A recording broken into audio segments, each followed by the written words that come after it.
Corona virus के संक्रमण को रोकने के लिए पूरे देश में लॉकडाउन लागू है। लॉकडाउन की वजह से देश की आबो-हवा बदल रही है। देश में हर तरह के प्रदूषण में खासी कमी आई है।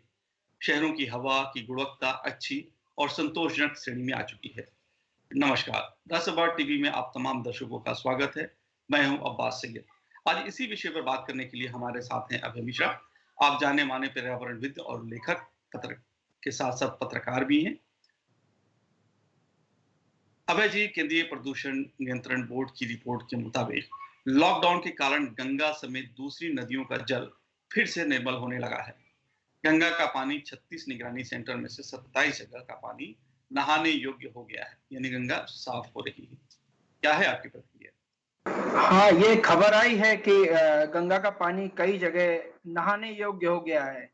और देखिए, दिल को खुश रखने के लिए गालिब ये ख्याल अच्छा है। इस पूरे मामले को जो रिपोर्ट आई है, इसको 2 तरह से देखा जाना चाहिए। पहला, गंगा का पानी केंद्रीय प्रदूषण कंट्रोल बोर्ड का दावा है कि 27 जगहों पर नहाने योग्य हुआ है। ध्यान रखिए, ये पानी अभी भी आचमन योग्य नहीं हुआ है। जब पानी आचमन योग्य नहीं है, तो उसको निर्मल नहीं कहा जाएगा कि कोरोना वहाँ का गंगा निर्मल हो गई है, ये कहना ठीक नहीं है। दूसरा, क्या ये स्थिति बनी रह सकती है? ये निश्चित रूप से एक अच्छा संकेत है कि पानी कुछ जगहों पर साफ हो गया। लेकिन क्या ये स्थिति बनी रह सकती है? उसका उत्तर है नहीं। जैसे ही लॉकडाउन खत्म होगा, ये सारी इंडस्ट्रियां फिर चालू होंगी, सारे सरकारी नाले फिर चालू होंगे और चौगुनी रफ्तार से प्रदूषण फैलाएंगे। तो ये समझने की बहुत जरूरत है। एकमात्र इस पूरी रिपोर्ट का एकमात्र जो सकारात्मक बात है, वो ये है कि ये हमारे पास मौका है, ये जानने समझने का कि ये जो हुआ है, नदियों का पानी साफ बह रहा है, ये चाहे मजबूरी में ही सही, लेकिन हुआ है। इसका ये संकेत मिलता है कि यदि हम चाह लें, तो ये हो सकता है। जी, लॉकडाउन के कारण अभय जी, ये संकेत तो मिल रहा है कि नदियों के प्रदूषण की समस्या पूरी तरीके से राजनीतिक ना होकर सामाजिक है। यदि समाज अपने उपभोग को तर्कसंगत रखे और इसी तरह साफ रह सकती है। हाँ, ये जनसंख्या का दबाव है, नदियों पर है, सभी जितने प्राकृतिक संसाधन हैं, सभी पर जनसंख्या का दबाव रहा है। और ये कहना एकदम ठीक है कि यदि उपभोग पर नियंत्रण रखा जाए और संतुलित रहा जाए, तो चीज़ें बहुत बेहतर होंगी। लेकिन ये कहना ठीक नहीं है कि इसका राजनीतिक कुल मिलाकर गंगा की जो समस्या है, उसके उपाय सरकारी नीतियों से ही निकलेंगे। गंगा सफाई का रास्ता वहीं से निकलेगा।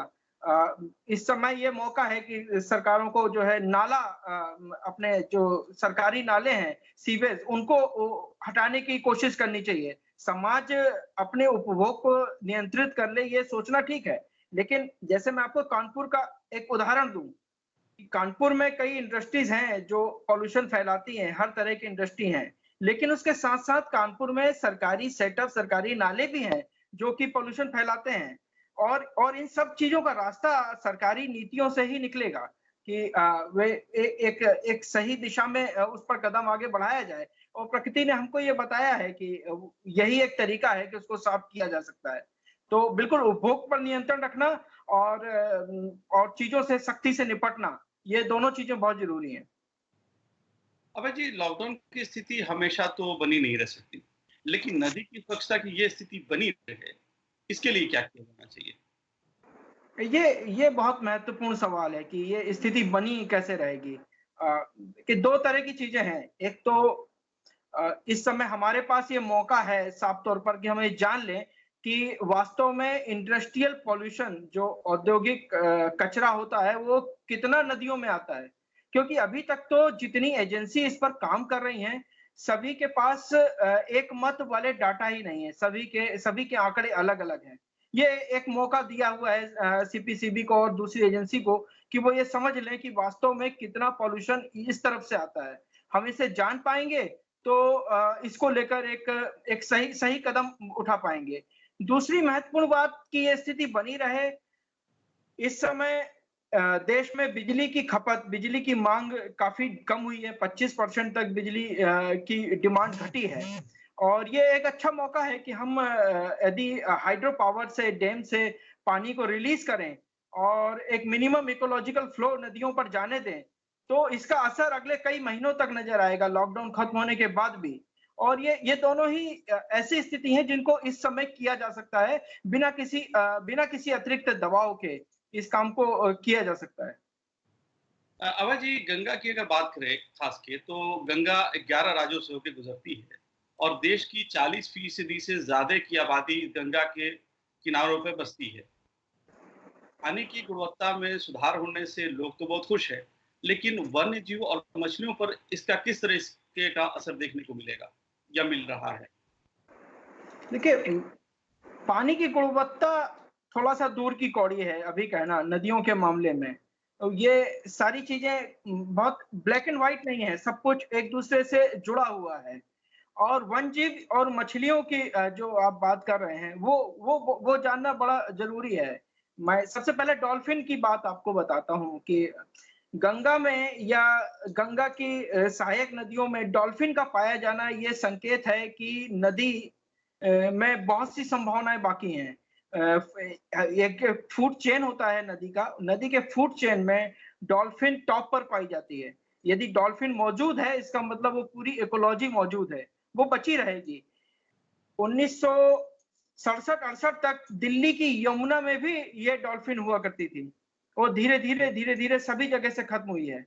तो एक चीज़ ये है कि ये सूस, ये जो डॉल्फिन जो गंगा का शेर कहते हैं जिसको, ये उपलब्ध है कि नहीं?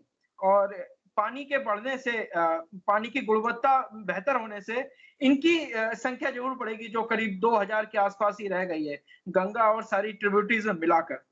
दूसरी चीज़ है जैसे एक एग्ज़ाम्पल के तौर पर हिल्सा को लीजिए। हिलिस एक मछली होती है गंगा की सबसे स्वादिष्ट मछली इसको कहते हैं। एक तरह से बंगाल में बहुत एक लग्ज़री फूड माना जाता है। ये बहुत इसकी प्रोडक्शन बहुत घट गई है। कई जगह डैम बनने की वजह से, पॉल्यूशन की वजह से। क्योंकि ये मछली अपने फर्टिलिटी के लिए ऊपर की तरफ तैरती है और यदि ये पानी की गुणवत्ता ठीक हुई है और थोड़ा भी इसमें सुधार होता है और आपको हिल्सा नजर आती है पटना से आगे बनारस में, कानपुर में, इलाहाबाद में, तो आप समझिए कि चीजें चीजें बहुत बेहतर दिशा में हैं। ये हिल्सा एक संकेत करती है कि वास्तव में आपने नदी के साथ किया क्या है। मैं आपको एक छोटा सा उदाहरण दूं, बंगाल और नॉर्थ ईस्ट वहाँ पर मछली उनका उनका प्रमुख भोजन है। एक वहाँ पर फूड ऐसा माना जाता है, वो लोग उनके सामान्य है वो उसको उसको खाते हैं। लेकिन आप मानेंगे कि बंगाल के लिए खाने की मछली की सप्लाई आंध्र प्रदेश करता है।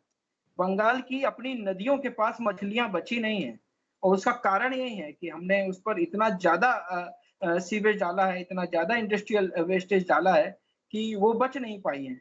तो ये सब संकेत एक-दूसरे से जुड़ा हुआ है। यदि यदि नदी बहती है, वो यही कहती है कि नदी यदि बह रही है तो ये सारी चीज़ें सुधर जाएँगी और सुधर जाएँगी तो इसके आपको आर्थिक पहलू भी नज़र आएँगे और सामाजिक पहलू भी नज़र आएँगे। कुल मिलाकर एक स्वस्थ समाज नदी के किनारे फिर से रहने लगेगा। अभय जी, गंगा समेत देश की तमाम नदियों का पानी साफ नजर आ रहा है। यहाँ तक कि दिल्ली की यमुना भी काफी हद तक अब साफ नजर आने लगी है। इससे समाज और सरकार दोनों के लिए क्या संकेत नजर आते हैं? संकेत एकदम साफ है। देखिए, सरकार के लिए बहुत स्पष्ट संकेत है कि नदी सफाई के लिए करोड़ों रुपयों की ज़रूरत नहीं होती है।